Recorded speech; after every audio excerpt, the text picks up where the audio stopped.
యజ్ఞవరాహ స్వామివారి కళ్యాణోత్సవం గురించి, రమాసహిత స్వామివారి కళ్యాణోత్సవం గురించి, వివిధ వాహన సేవల గురించి తిరుమల నుంచి వచ్చిన అర్చకుల మాటల్లో ఇప్పుడు మనం తెలుసుకుందాం. గురుగారు నమస్కారం. ప్రతి ఏటా యజ్ఞవరాహ స్వామివారి బ్రహ్మోత్సవాలు వైభవంగా జరుగుతూ ఉంటాయి. ఆ బ్రహ్మోత్సవాల నిర్వహణ మీ చేతుల మీద జరుగుతూ ఉంది. భక్తులకు ఈ బ్రహ్మోత్సవాల విశిష్టత గురించి, అట్లే యజ్ఞవరాహ స్వామివారి వైభవం గురించి భక్తులకు అందించండి. ఓం నమో యజ్ఞవరాహాయ. కరీంనగర దివ్యక్షేత్రంలో సర్వవైదిక సంస్థానం ద్వారా ఎంతో గొప్పగా ఆలయ నిర్మాణం ఇక్కడ జరిపి ఉండడం ఉన్నది.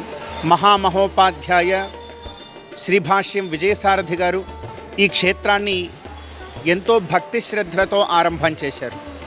మరి ఇంత గొప్పదైనటువంటి ఈ క్షేత్రం చాలా విశేషంగా ఏకకాలంలో యజ్ఞవరాహ స్వామి వారికి మరియు రమాసమేత శ్రీ సత్యనారాయణ స్వామి వారికి కూడా పంచాహ్నిక బ్రహ్మోత్సవాలు అత్యంత వైభవంగా ఇక్కడ జరగబోతూ ఉన్నాయి.